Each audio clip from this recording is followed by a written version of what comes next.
কখনো কি মনে হয়েছে আপনি চেষ্টা করছেন, তাওবা করছেন, নামাজ পড়ছেন, তবু জীবন কেন এত কঠিন? চারপাশের অনেকেই গুনাহ করে শান্তিতে আছে, আর আপনি আল্লাহর পথে চলতে গিয়ে বারবার ভেঙে পড়ছেন। তাহলে প্রশ্ন আসে, আল্লাহ কি আপনাকে ভালোবাসেন না, নাকি এই কষ্টের মাঝেই লুকিয়ে আছে অন্য কোনো রহস্য? আজকের এই ডকুমেন্টারি আপনাকে অভিযোগ করতে শেখাবে না, বরং চোখ খুলে দেবে। আমরা অনেক সময় ভাবি আল্লাহ যাকে ভালোবাসেন তার জীবন সহজ হওয়া উচিত, কিন্তু কুরআন ও হাদিস আমাদের ভিন্ন একটি বাস্তবতা শেখায়।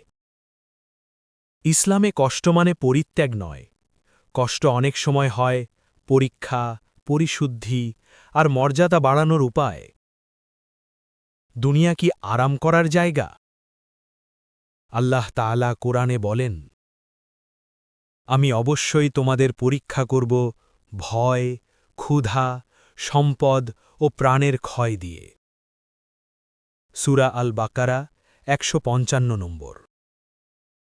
আল্লাহ এখানে বলেননি কিছু মানুষকে পরীক্ষা করব, তিনি বলেছেন তোমাদের সবাইকে। এই দুনিয়া জান্নাত নয়, এই দুনিয়া হল পরীক্ষা কেন্দ্র, আর পরীক্ষায় প্রশ্ন না এলে ফলাফল হয় না। আল্লাহ যাদের ভালোবাসেন তাদের পরীক্ষা করেন। রাসূলুল্লাহ সাল্লাল্লাহু আলাইহি ওয়াসাল্লাম বলেছেন, আল্লাহ যাকে ভালোবাসেন তাকে পরীক্ষা করেন। এই হাদিস আমাদের ভাবনাকে পাল্টে দেয়। কষ্ট সবসময় শাস্তি নয়, অনেক সময় কষ্টই হল ভালোবাসার চিহ্ন।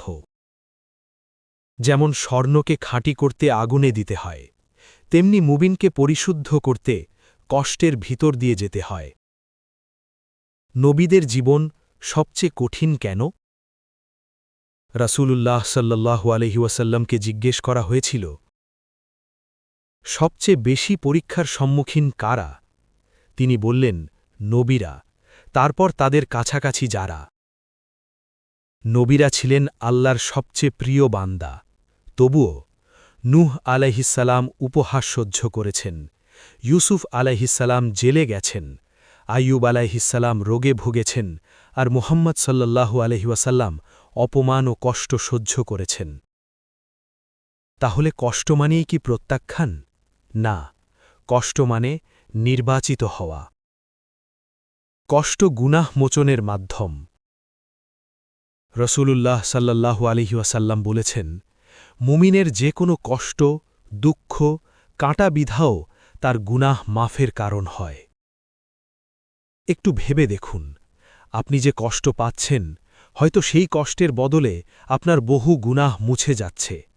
যে কষ্ট আপনাকে ভাঙছে মনে হয়, সেই কষ্টই আখিরাতে আপনাকে বাঁচাতে পারে। বাস্তব জীবনের প্রতিফলন। আজ আমরা কষ্ট এলেই বলি, আমি কি দোষ করলাম? কিন্তু প্রশ্ন হওয়া উচিত, এই কষ্ট আমাকে কি শেখাচ্ছে? আপনি কি এই কষ্টে আল্লাহর কাছে ফিরছেন, নাকি আল্লাহ থেকে দূরে যাচ্ছেন? কষ্ট দুই রকম ফল দেয়, একজনকে আল্লাহর দিকে টানে, আরেকজনকে অভিযোগের দিকে ঠেলে দেয়। আজ যদি আপনার জীবন কঠিন হয়, হতাশ হবেন না। হয়তো আল্লাহ আপনাকে ভুল পথে যেতে দিচ্ছেন না, হয়তো তিনি আপনাকে বড় কিছুর জন্য তৈরি করছেন। মনে রাখবেন, আল্লাহ কারো চোখের পানি বৃথা যেতে দেন না। হে আল্লাহ, আমাদের কষ্টকে অভিশাপ নয়, নিয়ামত বানিয়ে দাও। আমাদের ধৈর্য দান করো, আমাদের অন্তরকে তোমার ভরসায় ভরিয়ে দাও। যে কষ্টের ভিতর দিয়ে তুমি আমাদের পরিশুদ্ধ করছ, সেই কষ্টে আমাদের ঈমান অটুট রাখো। আমিন।